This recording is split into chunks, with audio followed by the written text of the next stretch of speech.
pasien dengan gangguan ginjal. Nah, pokok-pokok masalahnya malam ini yaitu sedikit saja, nggak usah banyak-banyak, karena kita konsepnya pembelajaran orang dewasa.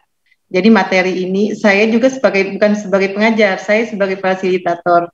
Artinya kalau pengajar, saya menjelaskan ilmu baru gitu. Kalau ini nggak ilmu baru, cuma mengingat atau merefresh saja. Nanti tentang anatomi ginjal sedikit saja, tentang konsep gagal ginjal akut dan konsep gagal ginjal kronik dan konsep keperawatannya seperti apa nanti. Di sini kan udah pada jago-jago lah ya anatomi ginjal gitu. Siapa duluan yang mau menjelaskan? Silakan.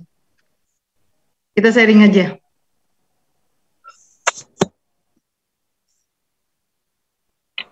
Gak apa-apa.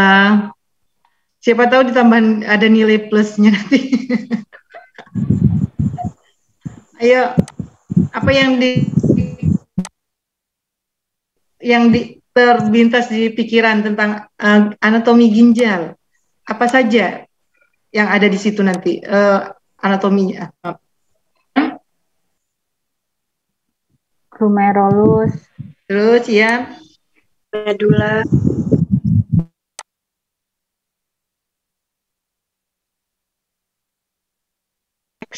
Korteks, terus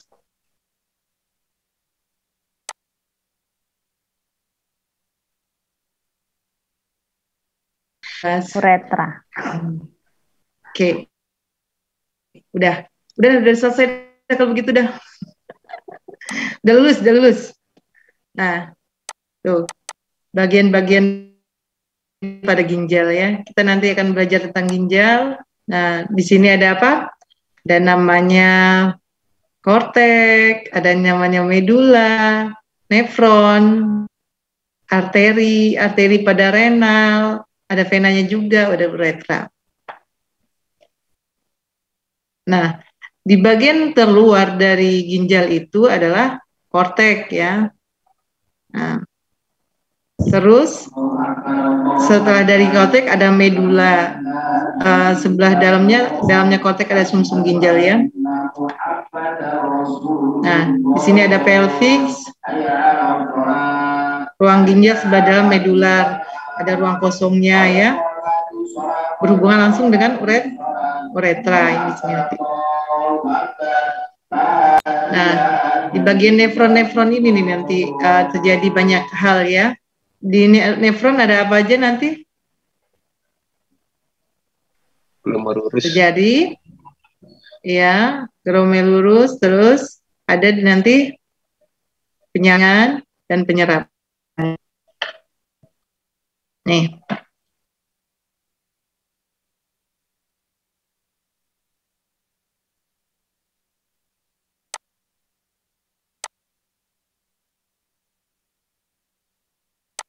Ini nih.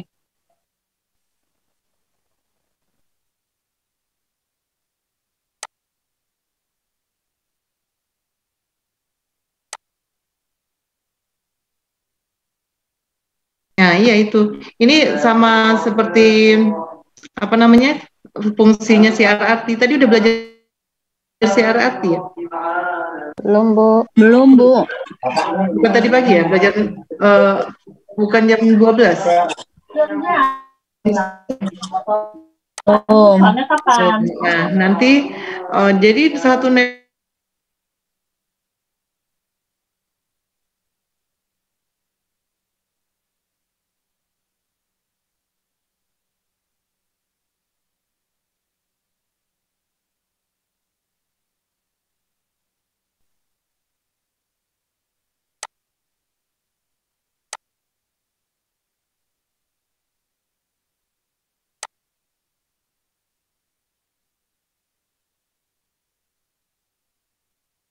RRT itu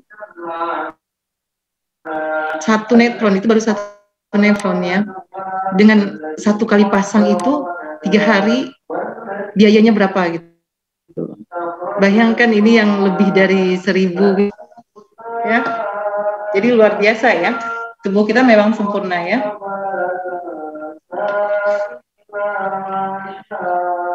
Ada yang ditanyakan dari bagian, oh ya silahkan nanti kalau ada yang mau bertanya langsung silahkan ya. Raise hand boleh atau ini boleh silahkan ya. Kalau ada yang bertanya. Nah, kita lihat di sini ada di bagian nefron ini terdapat apa?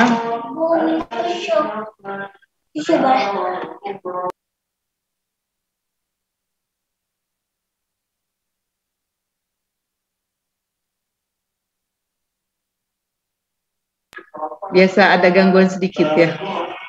Nah, dari yang belum itu masuk, terus selanjutnya dia akan disaring, terus nanti akan kembali tubuh bagi dibutuhkan tubuh dan akan dibuang melalui uretra bagi yang tidak diperlukan oleh tubuh kita. Jadi ini sempurna sekali gitu, nggak akan tercampur gitu. Yang nggak diperlukan dibuang, yang diperlukan diserap ya.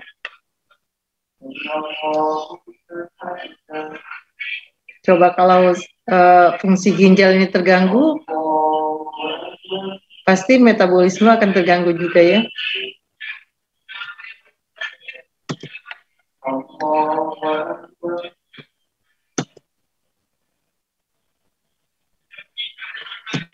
Aduh, kok nggak mau lanjut nih? Screen saya nggak mau lanjut.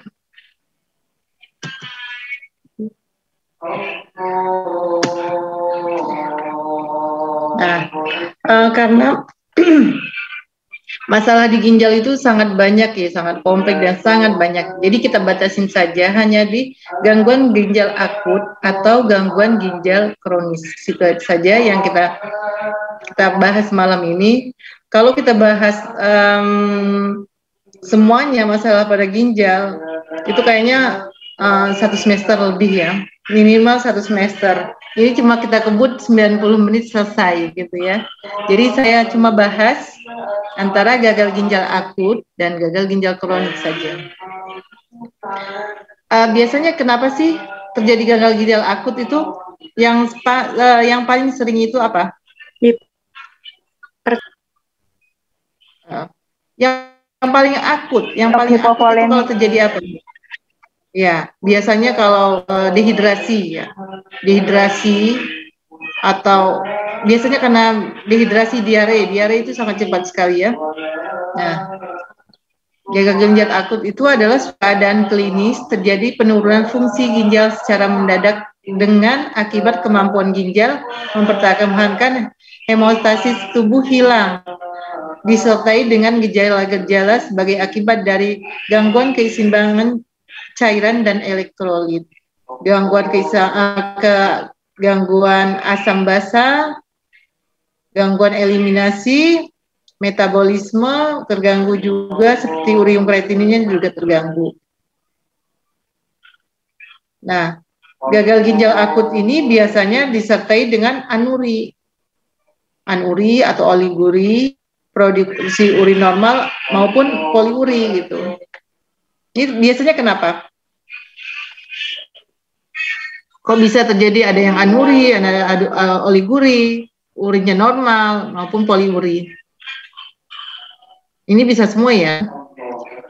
Misalnya kalau poliuri banyak, urinnya banyak gitu, dan rehidrasinya kurang, bisa juga ya. Gitu juga dengan oliguri dan anuri. Merupakan salah satu bahwa ginjal ada masalahnya kalau tidak ada urin atau oliguri juga. Nah, kalau kronis biasanya sudah lama ya. Kerusakan yang progresif pada nefron yang mengarah pada timbulnya uremia yang secara perlahan-lahan meningkat. Jadi nanti urin dalam darahnya meningkat, uriumnya akan meningkat. Nah, etiologinya antara gagal ginjal akut dan gagal ginjal kronis itu faktornya ada, kalau akut itu prarenal, renal, dan pasca-renal. Kalau gagal ginjal kronis, nah itu tadi yang dibilang hipertensi, tumor ginjal, obstruksi saluran kemih. Gitu. Contoh yang apa? Prarenal itu apa? Ada yang tahu? Oh, dan muncul ya. Ini yang prarenal ya.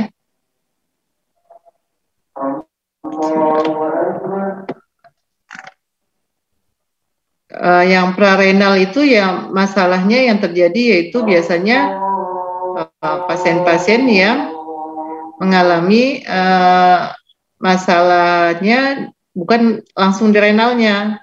Contohnya di bagian gastrointestinal, sepsis gitu ya, gangguan di ginjal, gangguan di jantung gitu, bisa juga bermasalah di ginjalnya, nanti ada hubungannya. Oke. Hubungannya apa? Misalnya pasien yang gagal jantung, apakah pengaruh juga dengan ginjalnya? Pengaruh tidak? Di mana kalau gagal ginjal itu jantung tidak mampu memompakan darah ya. Darah itu kan cairan juga. Nah, nanti tidak mampuan akan menumpuk di jantungnya, akan terjadi pembengkakan di mana?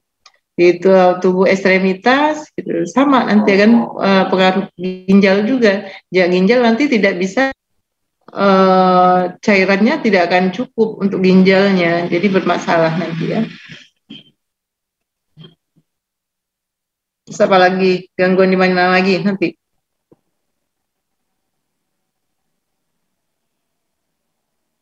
Berhubungan dengan sepsis juga sama ya.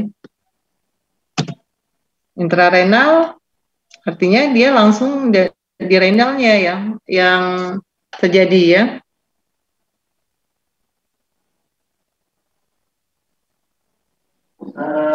Adanya cedera di renalnya langsung. Terus apa lagi? Ya berarti kan masalah yang penyakit langsung berhubungan dengan renalnya sendiri ya. Nah, kalau pasca renal apa itu?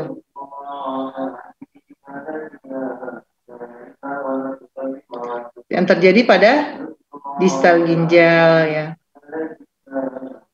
Sehingga meningkatkan laju filtrasinya.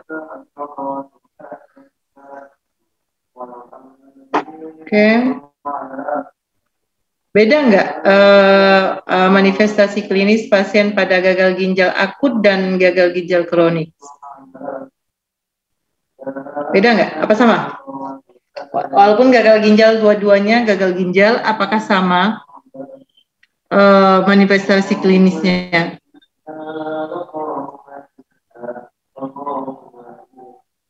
Sepertinya tidak ya, tidak sama, ya kan? Kalau gagal ginjal akut itu dia non spesifik ya, dia uremia, dia merasa mual, muntah, anoreksia, itu kenapa gitu? Ternyata karena uremia. Gitu. Nah, bisa juga hiperventilasi karena dia asidosis. Biasanya asidosis apa ya kalau masalahnya di ginjal? Bu. Apa? Metabolik, Bu. Iya, metabolik. Nanti dia bermasalah di asidosis metabolik ya. Hipertensi juga, makanya ada di penyakit dalam itu dokternya spesialis penyakit dalam ginjal dan hipertensi, ya kan. Nah, bisa juga nanti ada sedimen di urinnya, apakah dia hematuri atau tenuri.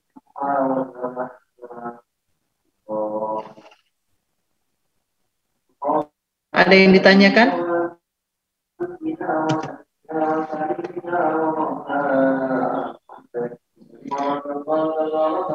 Nah, slide saya kok panjang-panjang banget ya isinya.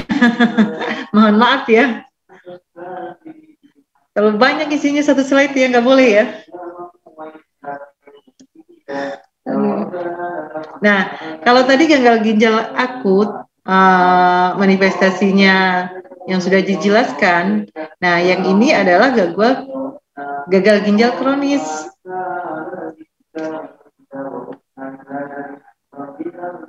Yang sering apa? Yang sering terjadi pada gagal ginjal kronis ini? Ini sepertinya yang ciri-ciri pasien yang sudah HD ya.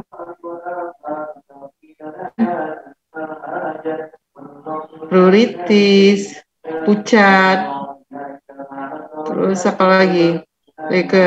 Leukoni, gitu. Kulitnya warna abu-abu, kulit kering bersisik gitu ya. Lidahnya kering juga jadinya kayak ya gitu. Sering perdarahan ya pada mulutnya.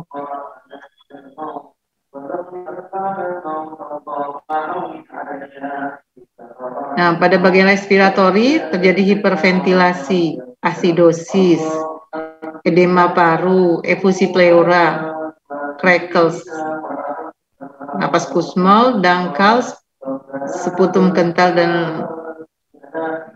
sekutunya kental. Banyak nggak pasien-pasien yang dengan gagal ginjal kronik sini yang seperti ini? Bisa kejang nggak? Iya. Bisa terjadi kejang juga nggak? Bisa, Bu. Pada pasien ini banyak. Bisa. Kenapa bisa kejang pasien dengan GGK? Karena ureatinin tinggi. Ya, terjadi uremikum ya. Jadi ya bisa terjadi koma uremikum juga ya. Nah, kegawatannya pada pasien gangguan ginjal itu yaitu bila terjadi asidometabolik, terus hiperkalemi, overload, encephalopati uremicum. Ya, ini adalah kegawatan pada pasien dengan gagal ginjal ya, secara umum ya. Bila pasien yang dengan gagal ginjal ini terjadi masalah ini itu merupakan kegawatan ya yang harus segera ditangani. Yang sering banyak itu overload ya. Kenapa suka overload? Apakah salah dari keluarga, salah dari pasien, atau salah dari tenaga kesehatan? Overload. Ada yang bisa jawab?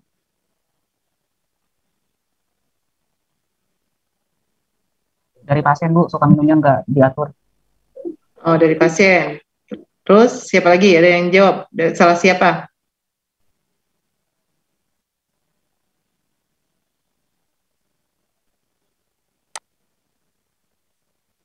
Ya bisa salah semua gitu kan, bisa salah semua, bisa tidak ada yang salah gitu, kecuali keadaan gitu ya. Enggak, ini bisa salah dari pasiennya juga. Dia biasanya pasien-pasien yang seperti ini dia di awal dia masih denial ya kan, enggak, masih bisa, enggak nyesek gitu kan. Nah, kalau itu pertama. Yang kalau udah lama sekali udah mulai putus asa kan, ya udahlah, minum aja, kapan lagi minum gitu. Itu namanya kurang kesadaran diri ya. Itu yang dari pasien. Dari keluarga mungkin kurang pengawasan juga, namanya keluarga ada yang bekerja dan tidak bisa 24 jam menunggu menunggu yang sakit gitu. Nggak bisa 24 jam dia dipantau terus, nggak bisa juga. Dari tenaga kesehatan, ada nggak salah kita di situ? Apa salah kita? Nggak ada salah kok gitu. Kelebihan cairan itu, Bu. Ya, kenapa? Kelebihan cairan kurang edukasi, kelebihan cairan infus. Oh, kalau di rumah sakit suka los gitu ya. Ya Bu ya. Atau mau tidur malam, cepetin dikit biar habis pas sebelum tidur gitu ya. Bisa jadi gitu kan. Pernah nggak?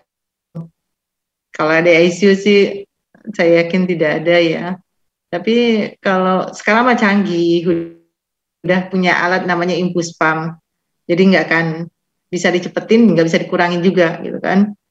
Tapi ya kadang-kadang itu mah zaman dulu, sekarang nggak ada. Itu mah zaman dulu ya Bu. Ya, itu juga salah satunya.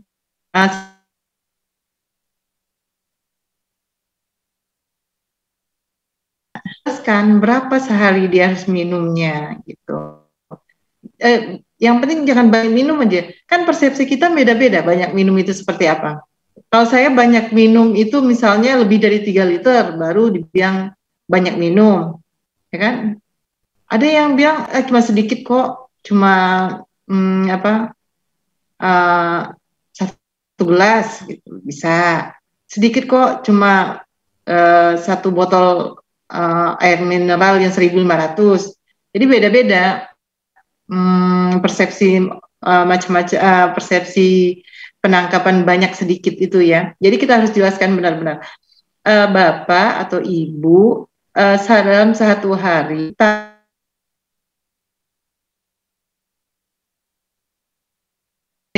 bangun tidur sampai tidur lagi, ini yang harus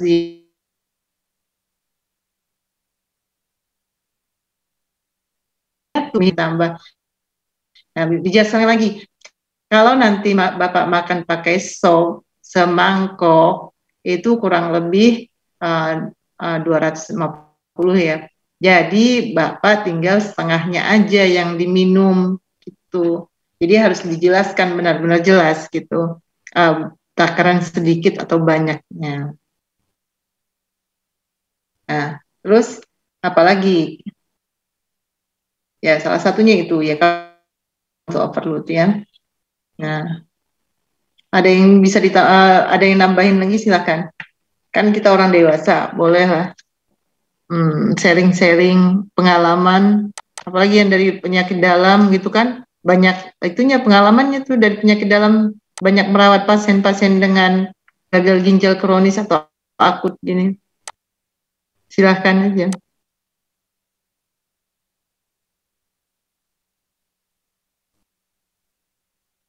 Nggak ada yang ditambahkan? Asidosis metabolik. Nah, ini akibat dari kurang cairannya tadi ya. Jadi akan terganggu di napasnya akan biasanya napasnya seperti apa? Metabolik.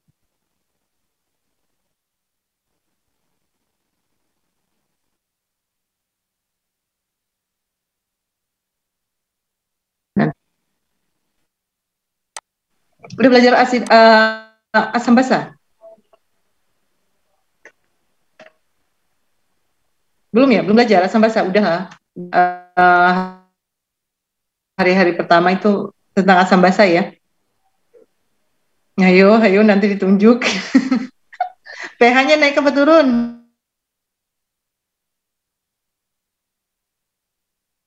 Asidosis turun, Bu.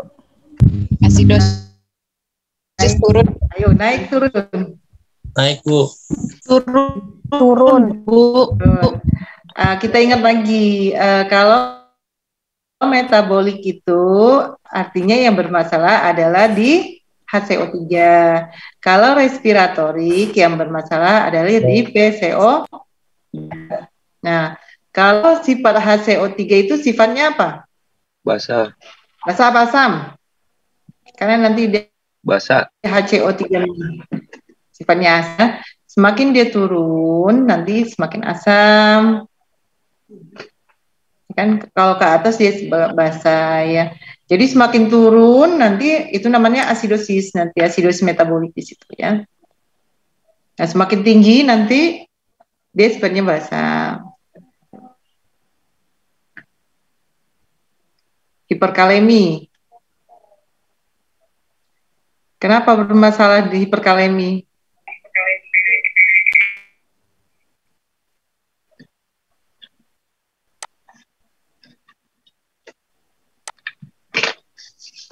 Biasanya orang yang gagal ginjal itu kaliumnya bisa 5 ya.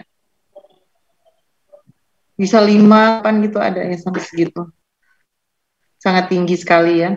Ada yang sharing nggak di rumah sakitnya kalau terjadi hiperkalemi ini biasanya terapi yang diberikan apa? Insulin, Madextros. Dan Bisa dengar saya? Dengar, Bu. Insulin sama dextrose.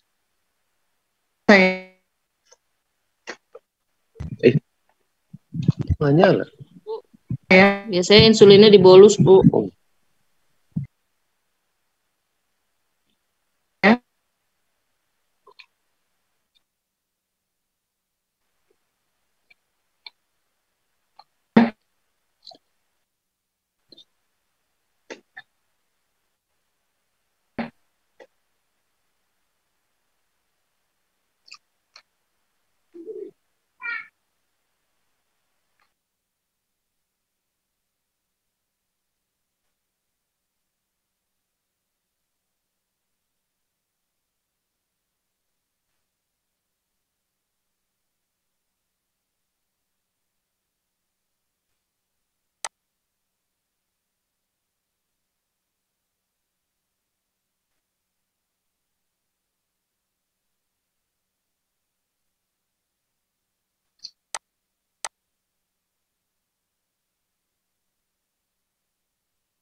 Mana ibunya? Ibunya keluar, ibunya. Bentar, tungguin sebentar. Iya, Pak. Bang Imam, lanjut. Jadi kayak gini ya. Belum di record tahu. Udah di record belum sih? Kayaknya belum di record deh itu. Hana lanjut, Hana. Kalau Hana bisa, berarti kita bisa dong ya. Belum tahu Kak, belum di record. Ibunya kemana? Nanti Hana yang record. Internet saya terganggu. Oh. Jadi terlempar deh. Enggak apa-apa, Bu. Pak Arif. Iya, belum di record, Bu. Ya. Makan mulu udah dari tadi.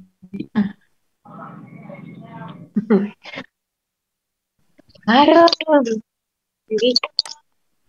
Udah kelihatan belum ya?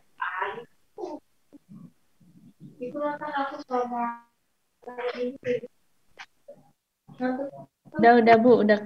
Oh, Udah kelihatan? Kelihatan. Sudah, Bu. Slide-nya belum, Bu? Slide-nya belum. Udah kelihatan? Sudah ya? Belum. Oh, belum. Belum, Bu. Aduh. Kemana ya? Oke.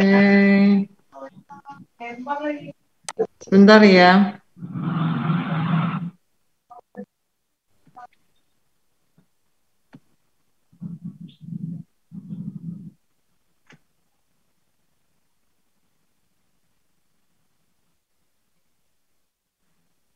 Oke, sekarang terlihat ya?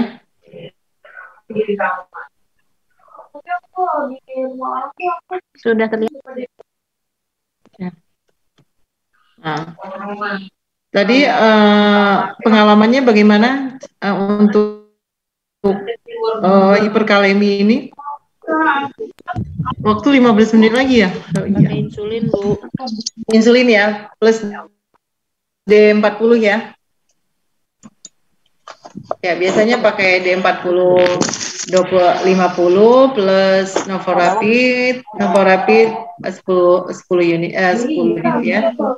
Lanjut ya, udah mau 15 menit lagi. Nah, nanti untuk bagaimana nanti penata laksanaannya tergantung dengan yang terjadi pada pasiennya. Misalnya asidosis metabolik, yang dikoreksi asidosis metaboliknya. Tadi seperti yang sudah dijelaskan tadi ya. Hiperkalemi, koreksi kaliumnya. Kalau anemi, dikoreksi aneminya. Hipertensi begitu juga. Dan tindak dialisa, CRRT atau transplantasi ginjal. Nanti akan belajar nanti tentang CRRT ya. Oh, masuk ya? Oke. Yang satu lagi coba deh. Waduh, full ini. Banyak sekali ya. Pathway-nya ya. Kecil-kecil. Bagi yang pakai kacamata, silakan pakai kacamata. Nah, pada gangguan ginjal akut ini akan terjadi apa? Akan terjadi risiko apa? Kelebihan volume cairan. Bisa kelebihan juga ya. Bisa kekurangan juga diagnosanya. Terus apa lagi? Terjadi pola nafas tidak efektif. Tadi peningkatan asam hidrogennya meningkat. Terus pH-nya akan turun ya kan, karena H berbanding dengan balik dengan pH ya. Terjadi asidosis metabolik, pernapasannya kusmal dan pola napas tidak efektif. Apalagi ada nggak nanti nyeri? Ada nanti diagnosa nyerinya. Tapi ini harus dilihat dari kondisi pasien. Diagnosa itu muncul karena adanya keluhan atau gejala yang timbul pada pasien. Jadi kita nggak bisa mereka-reka. Kalau gagal ginjal akut nanti ada kelebihan cairan atau kekurangan cairan, ada pola napas tidak gitu, apalagi gangguan yang lain gitu, nyeri gitu. Nanti harus disesuaikan dengan kondisi pasien. Sama juga gagal ginjal kronik, nggak bisa baca ya, kecil-kecil sekali. Nanti dikasih itu materinya nanti. Ini pada pasien dengan GGK ya. GGK itu kronis, jadi ada nanti kalau sampai ke nutrisi, dia akan nutrisinya kurang. Selain yang tadi biasanya kelebihan cairan tadi ya. Nah, nanti ada gangguan pertukaran gas lama-lama dari pola nafas tidak efektif nanti ke gangguan pertukaran gas. Terus ada gangguan perfusi jaringan cerebral. Banyak nanti ya berpengaruh, semua sistem tubuh itu selalu berpengaruh ya. Konsep keperawatannya dengan cara seperti biasa, kalau keperawatan gawat daruratan harus pasti pertamanya ABCD ya, baru semuanya dikaji, ya, semua sistem dikaji sampai ke psikologis segala macam harus dikaji ya. Diagnosanya akan timbul volume cairan bisa lebih bisa kurang ya, pola napas tidak efektif juga ada, bisa juga tadi gangguan sampai ke gangguan pertukaran gas, nanti bisa nutrisi kurang, bisa penurunan curah jantung sampai penurunan curah jantung ya. Nah, intervensi, implementasi, evaluasi harus disesuaikan dengan masalah yang muncul ya. Nih, udah selesai materinya, jadi nggak banyak ya. Jadi tepatlah. Ada yang mau ditanyakan? Tanyakan dulu, ayo. Gantian. Kan bukan guru saya, bukan dosen. Ayo. Ada yang mau ditambahkan? Boleh. Ada yang disanggah? Boleh. Silakan. Rasila, ada yang Bang Arif, siap-siap Bang. Siap-siap apa itu? Enggak dulu. Siap-siap nanya, apa siap-siap ditanya? Siap-siap ditanya. Gitu. Udah pakai handset. Siap Udah pakai handset. Sumber, fasilitator juga gitu, sama temennya nanti. Iya, nggak apa-apa. Ada yang ditambahkan, ada atau punya pengalaman? Oh, pengalaman ya. Pengalaman itu apa ya Bu? Kayak pasien-pasien yang shutdown ginjal apa ya Bu ya? Itu yang dia dari akut ternyata pasiennya ginjalnya ngambek lah bahasa Betawinya gitu. Jadi dimasukin cairan berapapun, dipancing dan apapun, itu benar-benar dia lagi shutdown. Jadi fungsi kerja tubuh bulus ginjal tuh emang dia rest ya kayak Bu ya.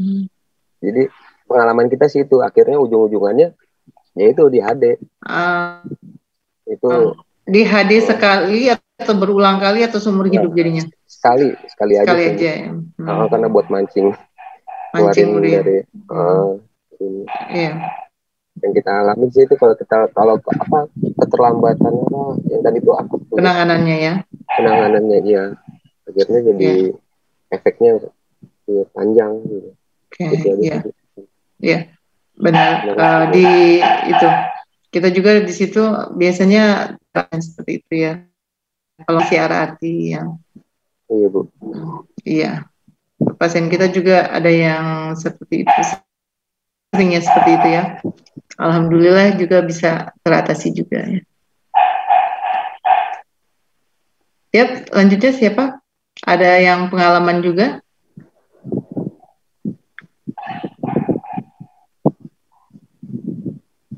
Nggak usah banyak mikir, udah selesai. Jangan dipikirin. Jakaria itu pengalamannya Bu. Udah selesai, jangan dipikirin lagi.